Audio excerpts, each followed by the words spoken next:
요한계시록 연구 제13장 두 짐승 이야기. 시작하는 이야기. 영국의 작가 찰스 디킨스의 책 중에 두 도시 이야기라는 제목의 책이 있다. 이 작품은 프랑스 혁명 당시 런던과 파리라는 두 도시를 배경으로 하고 있다.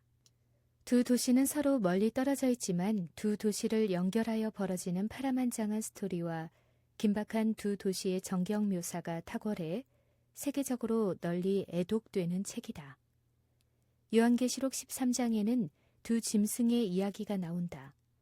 두 짐승이 서로 모습과 성격이 다르지만 그들은 한 목적을 위해 일하며 이 두 짐승을 통하여 세계사에 파란만장한 일들이 벌어지게 된다.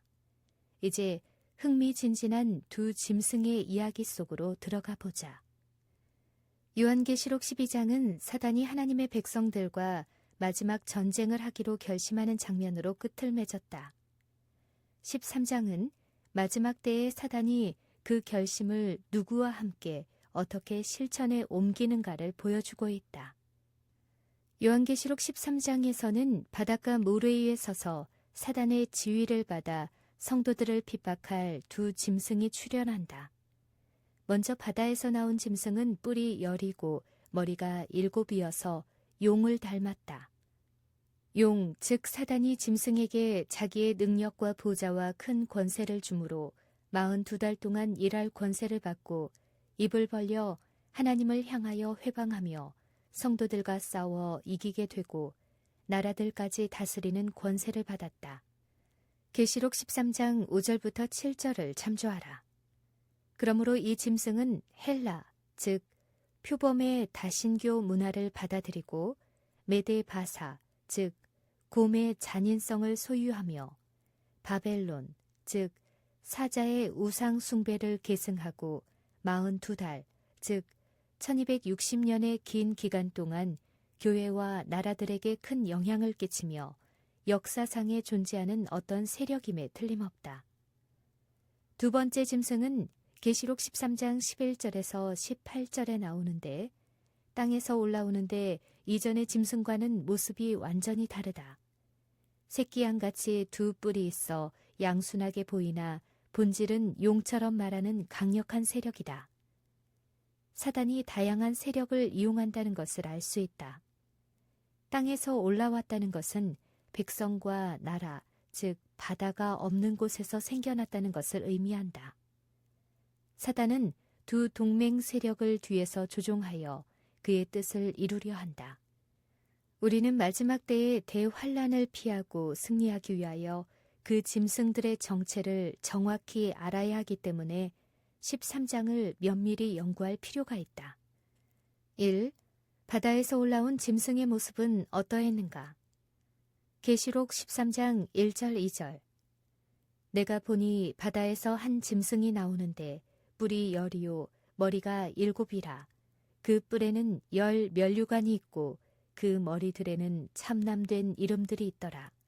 내가 본 짐승은 표범과 비슷하고 그 발은 곰의 발 같고 그 입은 사자의 입 같은데. 계시록 13장 1절 2절. 설명. 요한은 바다에서 한 기괴한 짐승이 올라오는 것을 보았다. 바다에서 올라온 이 짐승의 모습을 정리해보자.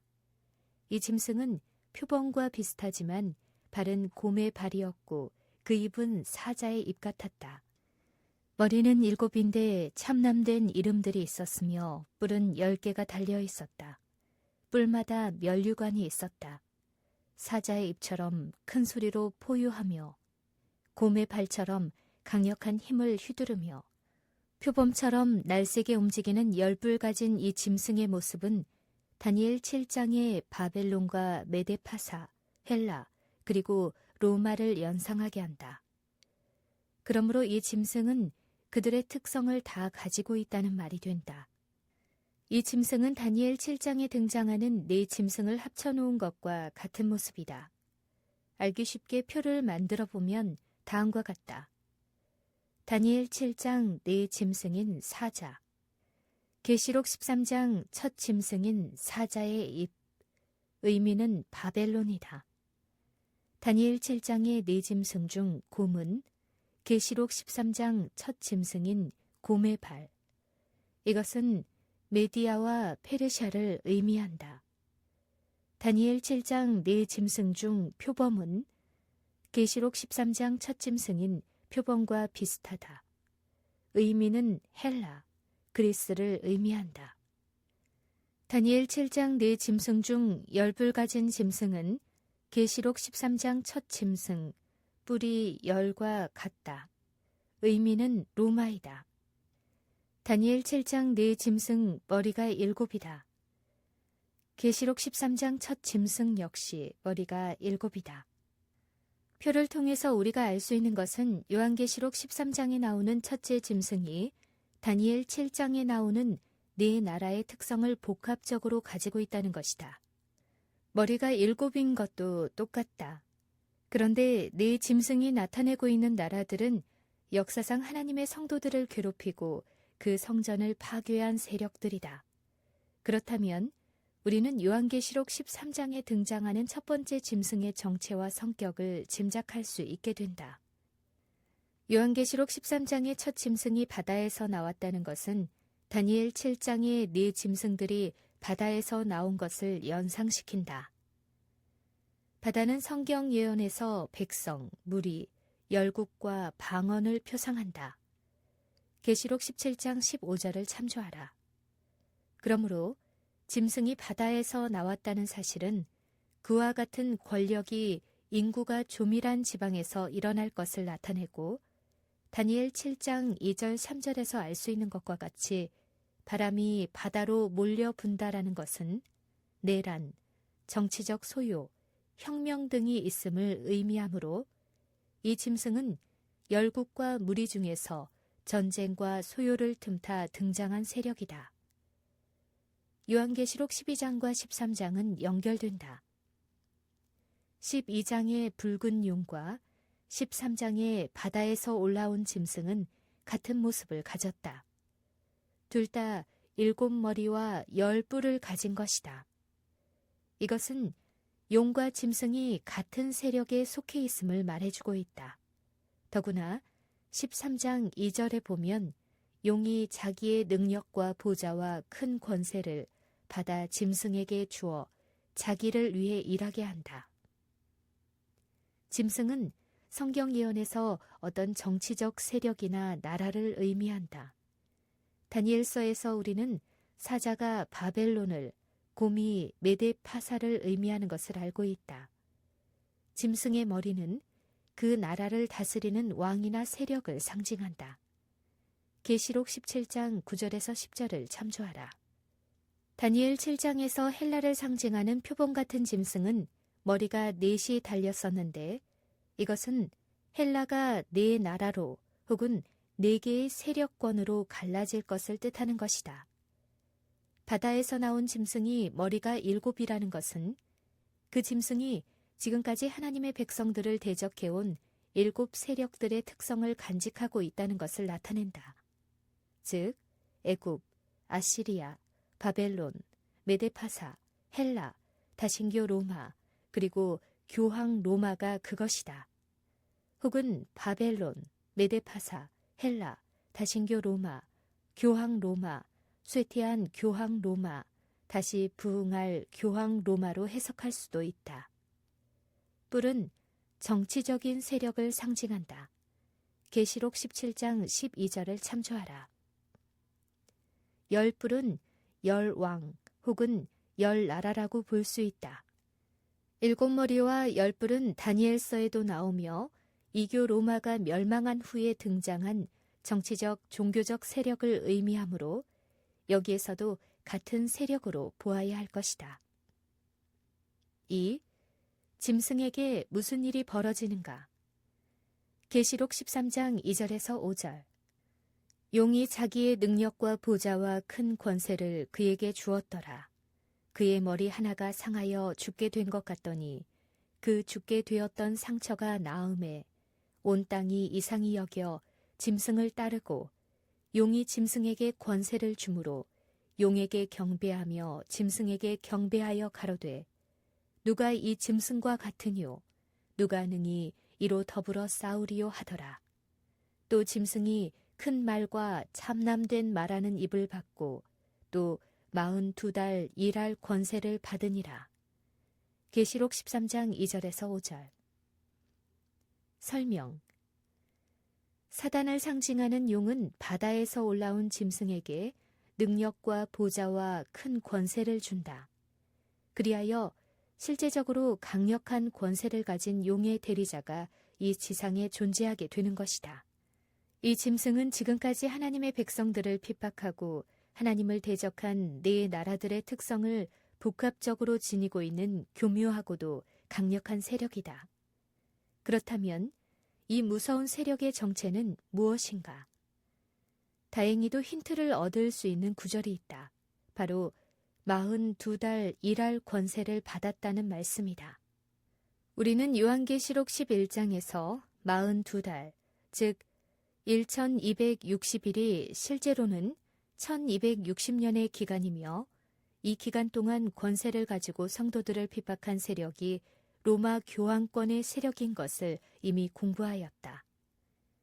그렇다면 세상 모든 사람들의 찬사를 받고 있는 로마 교황권이 실제로는 그런 무서운 세력이란 말인가? 상식적으로는 믿어지지 않는 말이다. 우리는 그렇게 해석하는 것에 많은 부담을 느낀다. 우리는 카톨릭 교회 안에도 많은 신실하고 고상한 성도들이 있고 그들이 수많은 선행들을 하고 있다는 것을 안다. 그리고 그들의 신앙을 존중한다. 여기서 해석상 주의할 것은 짐승이 바로 어떤 단일 교회나 그 신자들을 의미하지 않는다는 사실이다. 짐승은 1차적으로 국가나 어떤 세력을 의미한다. 그러므로 짐승은 로마 교황권과 그 세력을 말하지 신자 개인을 말하지는 않는다. 그러나 1260년이란 긴 세월 동안 진실한 그리스도인들을 괴롭힌 세력을 역사에서 아무리 찾아보아도 암흑시대 동안 박해를 자행한 로마 교황권 이외에는 찾을 길이 없다. 그리고 긴 중세의 암흑시대 동안 박해와 종교 재판과 종교적 전쟁으로 인하여 수백만 명이 희생되었던 것에 대하여는 이미 역사가 증거할 뿐만 아니라 로마 교황권도 스스로 속죄하고 용서를 구한 바 있다. 로마 교황권이 정말 큰 말과 참남되게 말하는 입을 가졌는가? 이곳에서 참남되다는 헬라어는 신성 모독을 말한다. 오늘날 로마 교황권이 주장하는 교황 무오설이나 10계명의 일부를 삭제하고 변경시킨 것, 그리고 인간인 사제가 다른 인간의 죄를 용서해주는 고해성사 같은 것이야말로 인간이 하나님의 영역을 침입한 대표적인 신성 모독이라고 하겠다. 그의 머리 하나가 상하여 죽게 된 것 같더니 그 죽게 되었던 상처가 나음에 온 땅이 이상히 여겨 짐승을 따랐다는 것은 무슨 뜻인가? 짐승이 로마 교황권을 상징한다는 것은 42달이라는 기간 때문에 밝혀졌다. 그렇다면 교황권의 머리가 언제 상하여 죽게 된 일이 있었던가? 분명히 있었다. 1260년 동안이나 권력을 누렸던 로마 교황권은 1798년 2월 10일 교황 비오 6세가 프랑스의 베르티어 장군에게 체포되어 발렌스 성에 유배되어 그곳에서 죽자 치명적인 상처를 받았다. 교황권이 다시 세력을 얻는 것은 불가능한 것처럼 보였다. 그러나 놀랍게도 그 상처는 나았다. 유럽에서 나폴레옹이 몰락하자 교황권은 다시 세력을 급속히 회복하기 시작해 예수회를 부활시키고 1879년 바티칸 회의에서 교황 무오설을 교리로 선포했으며 1929년에는 라테란 조약을 통하여 108에이커에 달하는 교황의 영토, 즉 바티칸시를 확보하였다. 앤더슨이나 맥스웰 같은 학자들은 머리 중 하나의 상처가 나은 것을 1929년 라테란 조약으로 교황이 교황령을 갖게 된 것을 뜻하는 것으로 해석했다.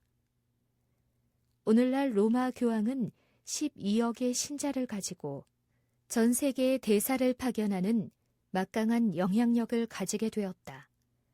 교황청의 정보력은 미국의 CIA를 능가할 정도이며 그 정보력을 바탕으로 유럽에서 공산주의를 무너뜨리는 데 결정적인 역할을 하였다. 교황 바오로 2세가 죽었을 때 전 세계가 슬퍼하였던 것을 보면 세계의 그 어떤 지도자도 그만한 영향력을 발휘한 일이 없었음을 확인하게 된다. 심지어는 각 나라에 흩어져 있는 추기경들의 정치적 영향력도 막강하여 정치가들이 그들의 눈치를 보아야 할 형편이 되었다. 3. 짐승은 하나님과 성도들에게 무슨 일을 하였는가? 계시록 13장 6절에서 10절. 짐승이 입을 벌려 하나님을 향하여 회방하되 그의 이름과 그의 장막 곧 하늘에 거하는 자들을 회방하더라. 또 권세를 받아 성도들과 싸워 이기게 되고 각 족속과 백성과 방언과 나라를 다스리는 권세를 받았으니 죽임을 당한 어린 양의 생명책에 창세 이후로 농명되지 못하고 이 땅에 사는 자들은 다 짐승에게 경배하리라. 누구든지 귀가 있거든 들을지어다. 사로잡는 자는 사로잡힐 것이요 칼로 죽이는 자는 자기도 마땅히 칼에 죽으리니 성도들의 인내와 믿음이 여기 있느니라. 계시록 13장 6절에서 10절. 설명. 짐승이 하나님과 그의 이름과 그의 장막에 거하는 자들을 회방하였다. 그의 이름이란 하나님의 품성과 인격을 나타낸다. 하늘에 거하는 자들이란 하나님의 백성들을 말한다. 짐승이 권세를 받아 성도들과 싸워 이기게 되고 각 족속과 백성과 방언과 나라를 다스리는 권세를 받았다는 말은 1220년의 박해 기간 동안에 이미 이루어졌다고 본다. 족속과 백성과 방언과 나라라는 말은 요한계시록 14장 6절에 나오는 대상과 같은 것으로 봐서 짐승은 세천사의 기별과 반대되는 기별을 전하고 있는 것이다. 어린 양의 생명책에 기록되지 못한 사람들, 즉 땅에 사는 사람들은 결국 모두 짐승에게 경배하게 될 것이다. 생명책은 하나님께 속한 사람들의 이름을 적어놓은 책이며 요한계시록에도 여러 번 언급되어 있다. 계시록 2장 7절, 11절, 17절, 29절, 계시록 3장 5절, 12절, 22절을 참조하라. 사로잡는 자들은 사로잡힐 것이다. 그리고 칼을 사용하는 자는 자기도 마땅히 칼에 죽을 것이다. 이 첫 번째 짐승은 그 모습과 성격 그리고 하는 일이 다니엘 8장 9절에서 14절의 작은 뿔과 정확히 같은 것을 발견한다. 그것을 알기 쉽게 표로 만들어 보면 다음과 같다. 다니엘 7장 20절에서 26절, 다니엘 8장 9절에서 14절. 큰 말하는 입이 있음, 성도들을 괴롭게 함, 지극히 높은 자를 대적함, 한때 두때 반때, 모양이 동류보다 강함. 요한계시록 13장 3절에서 7절. 참남된 말하는 입, 성도들과 싸워 이김, 하나님을 회방함, 42달. 누가 이 짐승과 같으뇨. 표에서 보듯이 두 세력은 동일한 것으로 이 양자는 같은 시대의 역사의 무대에 나타나 같은 지역을 점유하고 같은 성질을 가지고 같은 행동을 하고 같은 기간 존재하고 또한 최후에 같은 운명에 이르게 되는 것이다. 그러므로 이 양자는 동일한 세력임이 분명하다. 새끼양 같은 짐승. 4. 두 번째 짐승은 첫 번째 짐승과 무엇이 달라는가? 계시록 13장 11절. 내가 봄에 또 다른 짐승이 땅에서 올라오니 새끼양같이 두 뿔이 있고 용처럼 말하더라. 계시록 13장 11절. 설명. 요한이 계시 중에 본 두 번째 짐승은 첫 번째 짐승과 다른 점과 같은 점을 각각 가지고 있다.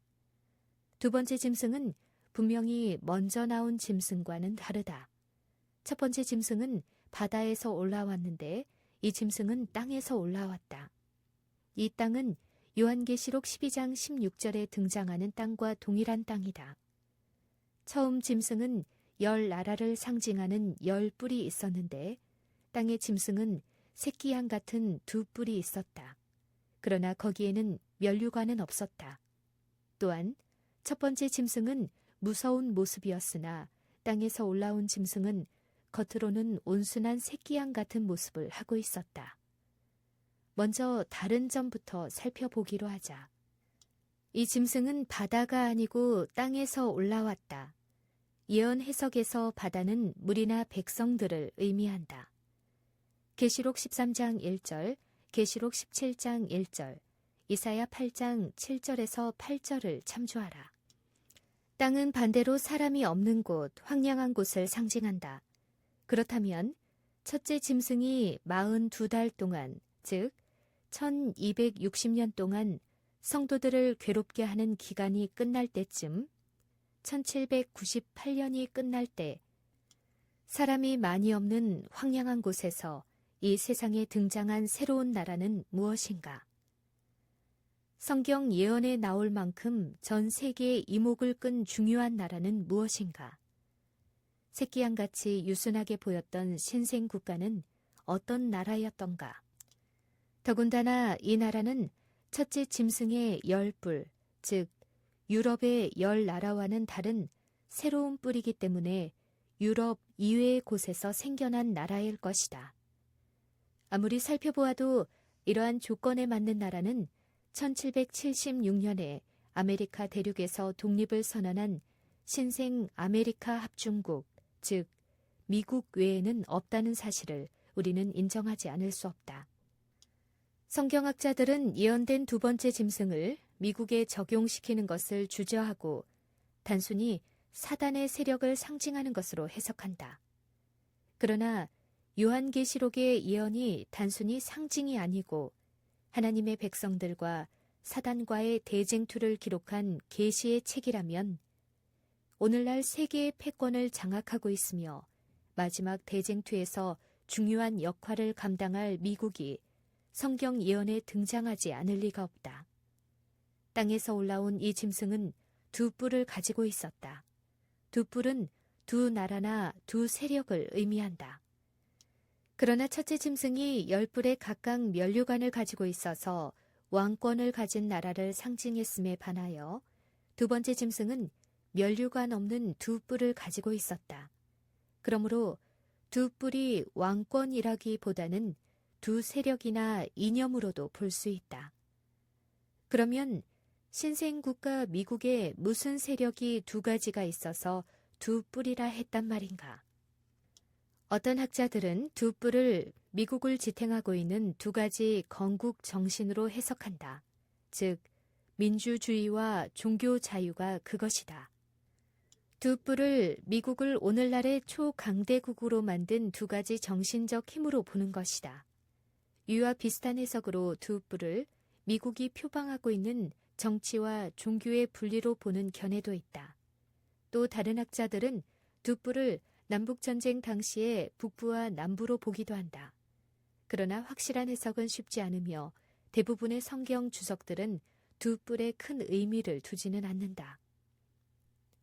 5. 두 번째 짐승이 첫 번째 짐승과 비슷한 점은 무엇인가? 계시록 13장 12절에서 17절. 저가 먼저 나온 짐승의 모든 권세를 그 앞에서 행하고 땅과 땅에 거하는 자들로 처음 짐승에게 경배하게 하니 곧 죽게 되었던 상처가 나은 자니라.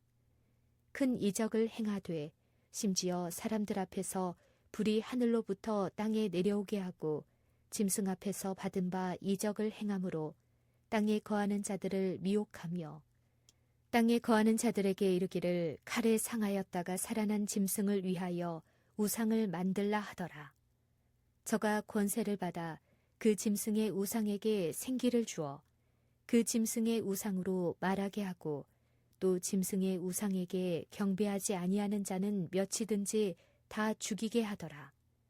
저가 모든 자, 곧 작은 자나 큰 자나 부자나 빈궁한 자나 자유한 자나 종들로 그 오른손에나 이마에 표를 받게 하고 누구든지 이 표를 가진 자 외에는 매매를 못하게 하니 이 표는 곧 짐승의 이름이나 그 이름의 수라.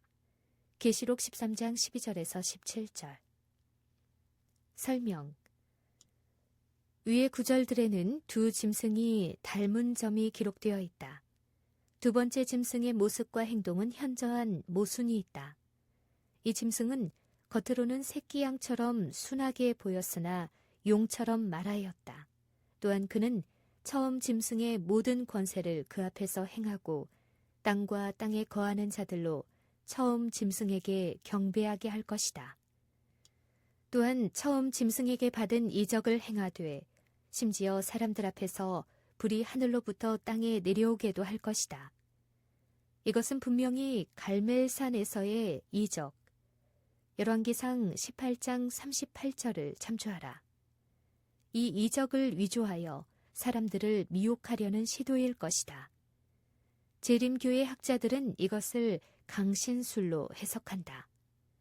그는 또한 처음 짐승을 위하여 우상을 만들게 하고 그 우상으로 말하게 하고 그 우상에게 경배하지 않는 자는 죽이게 하고 사람들로 하여금 짐승의 표를 받게 할 것이다.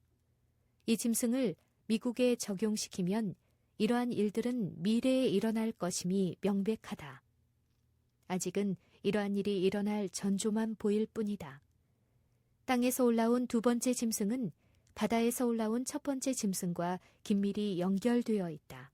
이 짐승은 용처럼 말하였으며 사람들로 하여금 첫 번째 짐승을 경배하게 하였다.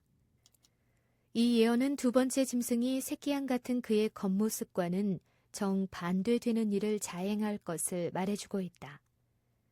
첫 번째 짐승이 그 하는 일로 보아 종교적인 세력이라면 두 번째 짐승은 정치적인 세속 국가임이 분명한데 이 나라, 즉 두 번째 짐승이 종교적인 세력, 즉 첫 번째 짐승을 적극 지원하고 그 세력을 대표할 우상을 만들게 하며 그 우상을 경배하도록 하는 것이다. 이 예언은 아직 이루어지지 않는 것처럼 보인다. 그러나 충분히 그러한 일이 일어날 수 있다는 징조는 여기저기서 보이고 있다. 사막의 폭풍 작전으로 미국이 이라크를 굴복시키자 타임지는 미국은 이제 이 세상에 남아있는 유일한 초강국이라고 논평했다. 워싱턴 포스트지는 세계의 모든 중대사는 앞으로 미국이 결정할 것이라고 썼다. 새 세계 질서라는 말은 걸프전 이후에 유명해진 말이다. 그 말 속에는 앞으로는 세계 모든 일에서 주도권을 잡겠다는 미국의 강력한 의지가 담겨져 있다.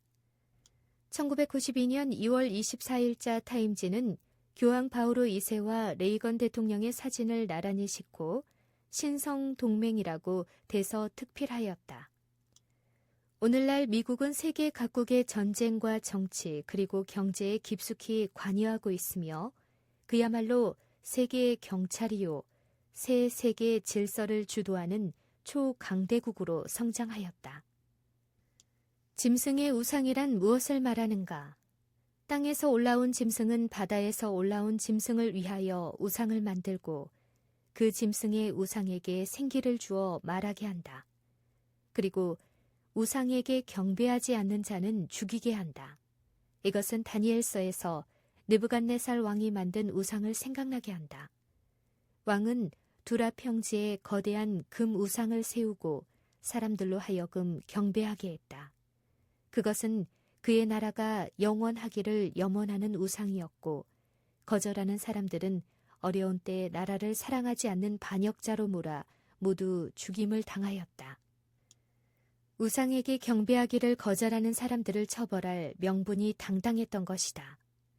그러므로 둘째 짐승이 만든 이 우상은 첫째 짐승의 정체를 감추면서도 첫째 짐승의 의도가 이루어지도록 하고 마침내는 첫째 짐승을 경배하도록 만들려는 의도가 있다. 상당수의 학자들은 이 우상이 애국심이나 세계 평화 같은 것으로 포장되어 정치적 권력과 종교적 연합 세력이 혼합된 형태로 나타날 것이라고 본다. 날로 더해가는 천재지변이나 오일 쇼크 등으로 세계 질서가 어지러울 때 이 우상은 세계 평화라는 강력한 명분을 가지고 일요일 휴업령 같은 법령을 제정하여 순종하지 않는 사람들을 핍박할 것이다. 마지막 7 재앙 같은 세계적 재난이 올 때 우상에게 경배하지 않는 사람들은 세상을 괴롭히는 원흉으로 지목될 것이고 생명까지 위험한 사태가 올 것이다. 6. 짐승의 수는 무엇인가? 계시록 13장 18절. 지혜가 여기 있으니 총명 있는 자는 그 짐승의 수를 세어보라. 그 수는 사람의 수니 666이니라. 계시록 13장 18절. 설명. 짐승의 수는 666이었다. 역사상 많은 총명 있는 사람들이 이 수의 비밀을 풀어보려고 하였다. 어떤 사람들은 666이라는 숫자는 컴퓨터 바코드라고 믿는다. 다른 사람들은 마지막 때 사람들이 현금 카드 대신 이마에나 손에 코드를 새기게 되는데 그것이 바로 666이라고 생각한다. 그러나 바코드가 짐승의 표가 될 수는 없을 것이다. 종교개혁 이래 많은 사람들은 짐승이 이미 다신교 로마를 이어받은 로마 교황권을 상징하는 것으로 해석되기 때문에 짐승의 수 666도 교황권을 상징하는 수라고 믿었다. 교황의 3층 면류관에 쓰여져 있는 비카리우스 필리데, 즉 하나님의 아들의 대리자라는 라틴어를 숫자로 변환하면 666이 된다는 것이다. 짐승의 수 666은 이렇게 어떤 특정한 인물이나 단체를 지칭할 수도 있다. 그러나 글자를 숫자화하는 것은 여러 가지 이론이 있을 수 있기 때문에 666은 각 시대를 통하여 하나님을 거스리고 대적하는 적 그리스도의 세력을 상징적으로 나타내는 수라고 볼 수도 있다. 원래 6은 바벨론의 수이다. 바벨론은 육진법을 사용하였다. 오늘날 1시간이 60분인 이유는 시간 계산이 바벨론에서 나왔기 때문이다.